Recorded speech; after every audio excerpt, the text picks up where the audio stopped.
ደጌ ክብሬናት ማረጌ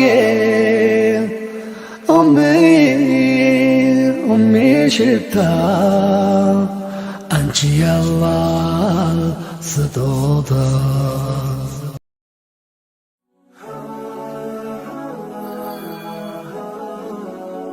ኑ እንተዋወስ፣ መልካሙን እንጋራ፣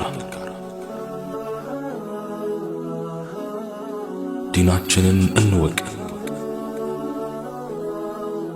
አለብን አደራ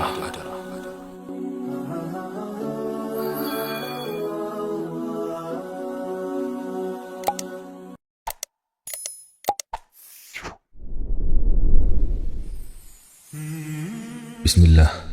اللهم لك الحمد كما ينبغي لجلال وجهك وعظيم سلطانك، والصلاة والسلام على رسول الله وعلى آله وصحبه ومن والاه. السلام عليكم ورحمة الله وبركاته. የልባችን ድርቀት አንዱ መንስኤ ይኸውና። በዚህ ዘመን ከገጠሙን ከባባድ ፈተናዎች ውስጥ አንዱ የልብ ድርቀት ነው። የልብ ድርቀት ከልብ ድካም የከፋ በሽታ ነው።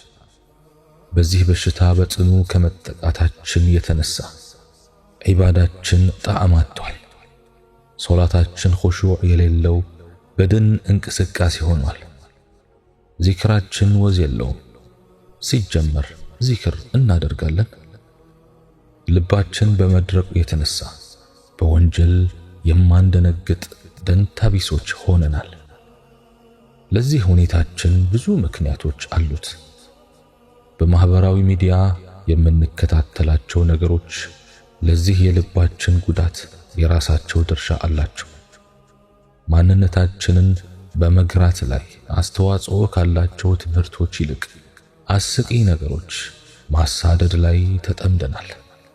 ለዱንያም ይሁን ለዲን ከሚጠቅሙ ቁም ነገር ትምህርቶች ይልቅ ሰዎችን ለማሳቅ የተዘጋጁ ቪዲዮዎች፣ ጽሑፎች የበለጠ ገበያ እንዳላቸው ለማንም የሚታይ ነው።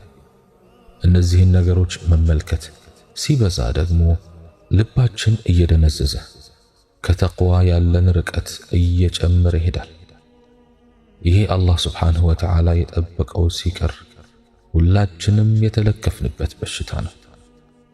የአላህ መልእክተኛ ዓለይሂ ሰላቱ ወሰላም እንዲህ ብለዋል፣ ሳቅ አታብዙ፣ የሳቅ መብዛት ልብ ያደርጋል። አልባኒ ሶሒሕ ብለውታል። ልባችን የሰውነት ክፍላችን ሁሉ መሰረት ነው። ከትንሽ እስከ ትልቅ ያለው እያንዳንዱ የሰውነት ክፍላችን የሱን እገዛ ይፈልጋል።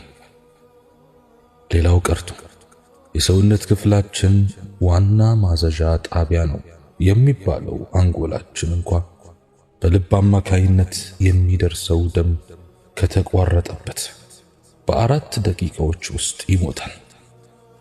የሚገርመው አብዛኛው ከልብ የሚነሳው ደም የሚፈሰው ወደ እርሱ ነው። ልብ ራሱን ችሎ የቆመ የእጅ ጭብጥ ያህል መጠን ያለው ደረት ውስጥ የሚገኝ የሰውነት ክፍላችን ነው። ፊዚካላዊ ተግባሩ ወደ ተለያዩ የሰውነት ክፍሎች ደም መርጨት ነው። የሰው ልጅ ልብ በአማካይ በደቂቃ ውስጥ 70 ጊዜ ያህል ይመታል። በዚህ አጭር ጊዜ ውስጥ እስከ 5 ሊትር ያህል ደም መርጨት ይችላል። ልብ የሰው ልጅ በሕይወት እስካለ ድረስ ስራውን የማያቆም ብቸኛው የሰው ልጅ የሰውነት ክፍል ነው። ልብ አንድም ተቀናቃኝ የሌለው የሰውነታችን ትልቁ አንቀሳቃሽ ዋና ሞተር ነው። የዚህ ሞተር መቆም የሰውን ልጅ ሞት ለሚባለው ክስተት ይዳረጋል። ይህም ልክ ጄኔሬተሩ እንደጠፋ አምፖል ማለት ነው። ልዩነቱ ጄኔሬተሩ በአንዳንድ ቴክኒካዊ ችግር ምክንያት እክል ገጥሞት ስራ ያቆም እንደሆነ ዳግም ማስነሳት ይቻላል። ልብ ግን አንዴ ቀጥ ካለች እሷን መልሶ ማስነሳቱን ተአምር ይፈልጋል። ይህ ሁሉ ልብ ለሰውነታችን ምን ያህል አስፈላጊ እንደሆነ መጠነኛ ማሳያ ነው። በሌላ በኩል ደግሞ የልብ ሥራ ደም በመርጨት ብቻ የተወሰነ አለመሆኑን ልናውቅ ይገባል። ሞተሩንም ለጉልበት ሥራዎች ብቻ አይደለም፣ ከእምነት እስከ ክህደት፣ ከአመለካከት እስከ ሐሳብ፣ ከፍቅር እስከ ጥላቻ የነገሮች ሁሉ መቋጠሪያና መያዣ፣ መነሻና መድረሻ ቦታ ልብ ነው። ከዚህም በመነሳት ልባችን የሰውነት ክፍላችን ሁሉ መሪ ነው ማለት እንችላለን። ልብን በዋነኛነት በሁለት መክፈል እንችላለን፣ መጥፎና ጥሩ አሊያም ከሃዲና አማኝ ልብ በማለት። መጥፎ የሚባለው ልብ አላህን የካደና በመጥፎ ወንጀሎችም ላይ የተሰማራው ነው። ጥሩ የሚባለው ደግሞ በአላህ ሱብሓነሁ ወተዓላ ያመነና በመልካም ሥራዎች ላይ የተሰማራ ነው። ጥሩ ልብ ምግባሩም ሆነ አስተሳሰቡ ንጹህና ነጭ ነው። መጥፎ ልብ ደግሞ ምግባሩም ሆነ አስተሳሰቡ የጠቆረ ነው። ማንኛውም የሰው ልጅ ወደዚህች ምድር ሲመጣ ወንጀል አልባ ንጹህና በተፈጥሮ እምነት ላይ ማለትም በኢስላም ላይ የሆነን ነጭ ልብ ይዞ ነው የሚወለደው።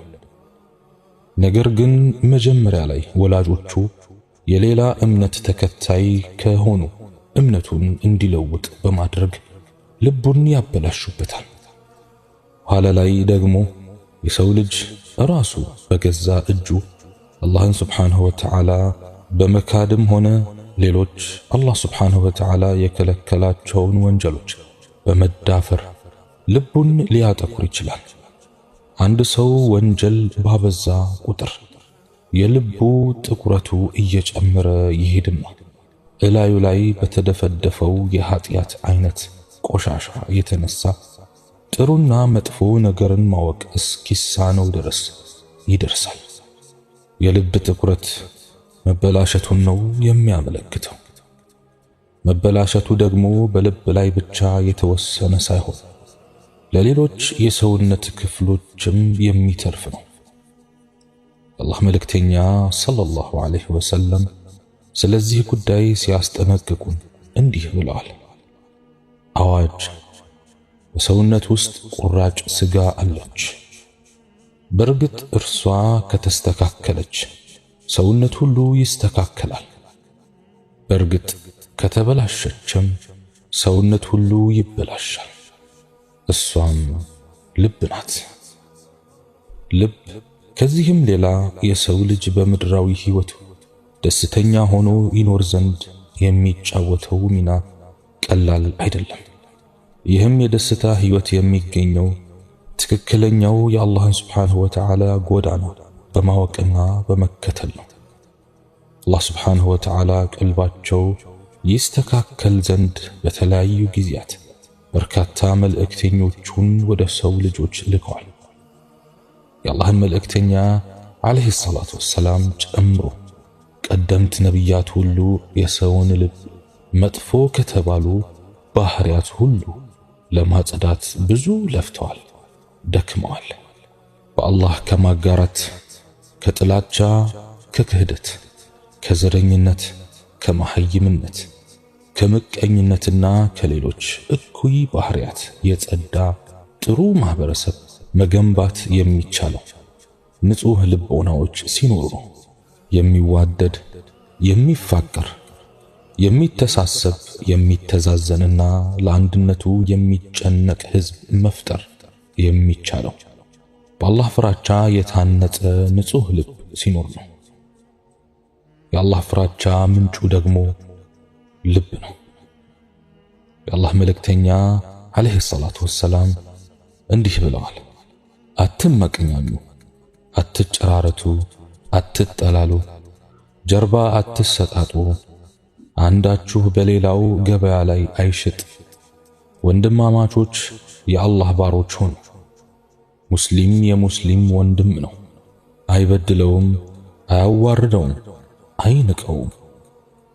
ወደ ደረታቸው ወይም ልባቸው 3 ጊዜ እያመላከቱ ተቅዋ ወይም የአላህ ፍራቻ እዚህ ነው። አቡ ሁረይራ ረዲየላሁ ዐንሁ በዘገቡት ሐዲስ የአላህ መልእክተኛ ሰለላሁ ዐለይሂ ወሰለም አላህ ወደ ፊታችሁና ቅርጻችሁ አይመለከትም፣ ነገር ግን ወደ ቀልቦቻችሁና ወደ ሥራዎቻችሁ ነው የሚመለከተው ብለዋል። ከዚህም በተጨማሪ አላህ ሱብሓነሁ ወተዓላ የነገን የትንሣኤ ቀን ስኬትን ከንጹህ ቀልብ ጋር አያይዞታል እንዲህ በማለት አዑዙ ቢላሂ ሚነ ሸይጣን ረጂም የውመ ላ የንፈዑ ማሉን ወላ በኑን ኢላ መን አተ አላህ ቢቀልቢን ሰሊም። ገንዘቡም ልጆችም በማይጠቅሙበት ቀን ወደ አላህ በንጹህ ልብ የመጣ ሰው ቢሆን እንጂ። ሱረቱ ሹዓራ አንቀጽ 88 እስከ 89። ዑለማዎች እንዳሉት ሰሊም ቀልብ ማለት በአላህ ከማጋራት ከጥላቻ ከምቀኝነትና ከመሳሰሉት መጥፎና አጠራጣሪ ነገሮች የጸዳ ነው። ሱሐቦችና ቀደምት ሰለፎች ለቀልባቸው ጽዳት እጅጉን ይጨነቁ ነበር። ኢያስ ኢብኑ ሙዓዊያ ስለ ባህሪያቸው ሲናገር በእነርሱ ዘንድ በላጩ ሰው ልቡ ንጹህ የሆነውና ከሐሜት የታቀበው ነው ብለዋል። ሱፊያን ኢብኑ ዲናር ከቀደምት ሰለፎች መካከል አንዱ ለሆነው ለአቢ በሺር ስለ ቀደሙት ሰዎች ሥራዎች ምን እንደሚሰሩ ንገረኝ እስቲ በማለት ጠየቀው። እርሱም ትንሽ ይሰራሉ፣ ነገር ግን ብዙ ምንዳ ያገኛሉ አለው። ይህ እንዴት ሊሆን ቻለ በማለት ጠየቀው። አቢ በሺርም ልባቸው ንጹህ በመሆኑ ነው በማለት መለሰለት። ወዳጆች፣ የሰው ልጆች በአላህ የሚያጋሩት፣ ወንጀሎችን የሚዳፈሩት፣ የአላህን ሕግጋት የሚጥሱት፣ ስለ ራሳቸው ትተው ስለ ሌላው በማውራት ብዙ ጊዜያቸውን የሚጨርሱት፣ በአንድ እምነት ውስጥ ሆነው የሚወዛገቡት፣ ከዲናቸው ይልቅ የስሜታቸውን ፍላጎት የሚያስቀድሙት፣ አንዱ ሌላኛውን ለማሳጣት የሚሮጡት፣ የአንድ አባት የአደም ልጆች ሆነው ሳለ ለደም መፋሰስ የሚደርሱት፣ ዘመዳሞች የሚኮራረፉት፣ ጎረቤታሞች የሚጋጩት፣ ባልና ሚስት የሚጣሉትና የሚፋቱት በልባቸው ላይ ባለ ችግር የተነሳ ነው። እናም ይህንን አሁን ያለንበትን ሁኔታ ስናስተውልና የወደፊት ስጋቶችን ስናጤን አንድ ነገር የግድ ያስፈልገናል ከሚለው ነጥብ ላይ እንደርሳለን። ንጹህ ቀልብ ያስፈልገናል። ወዳጆቼ፣ ብዙ ቦታዎች ላይ ብዙዎች ቅን ልቦና ለምን አይኖረንም በማለት ሲጠይቁ እንሰማለን። በርካቶች ስለ ቅንነት ሲያወሩና ሲያማርሩ እናያለን። ይህም ያለ ምክንያት አይደለም። ሰዎች ለመልካም ስነ ምግባር የሚሰጡት ዋጋ እምብዛም ባለመሆኑ የተነሳ ቅንነትና የዋህነትን የመሳሰሉ ተፈጥሯዊ ባህላዊም ሆነ ሃይማኖታዊ ድጋፍ ያላቸው ምርጥ እሴቶቻችን እየከሰሙ ስለመጡ ነው። ወዳጆቼ፣ የሙስሊሙን ኡማ ለማጠናከርና በመካከሉም ፍቅርን ለማንገስ ብሎም ዲኑን ሳይሸራረፍ ለቀጣዩ ትውልድ ለማስተላለፍ ብዙ ነገር ያስፈልገናል። ከነኚህም መካከል ብዙዎች ከሚጠቅሷቸው ውስጥ ጥቂቶቹን እንቁጠር። አንድነት፣ ፍቅር፣ መቻቻል፣ ትምህርት፣ መረጃ፣ ንቃት፣ የዲን ዕውቀት፣ ጽናት፣ ጥንካሬ፣ የጠራ አመለካከትና ግንዛቤ፣ ያስፈልገናል።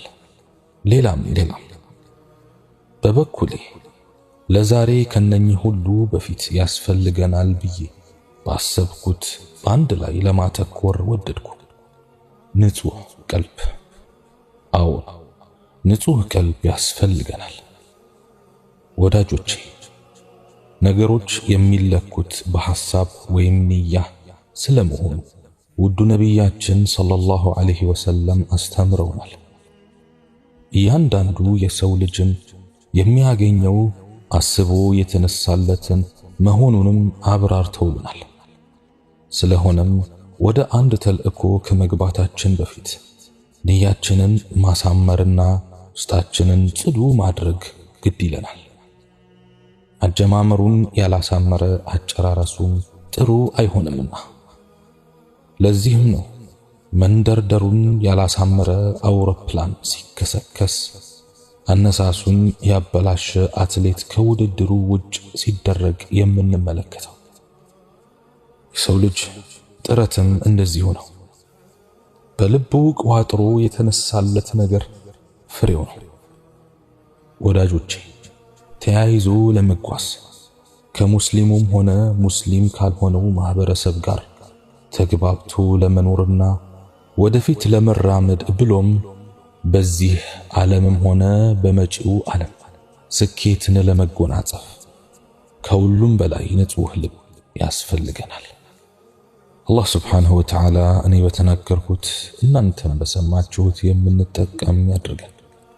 ሱብሓነከ አላሁመ ወቢሐምዲክ أشهد أن لا إله إلا أنت أستغفرك وأتوب إليك وآخر دعوانا أن الحمد لله رب العالمين والسلام عليكم ورحمة الله تعالى وبركاته. أمي دكي كبرينات معرقي أمي شتا أنت يا الله ستوتا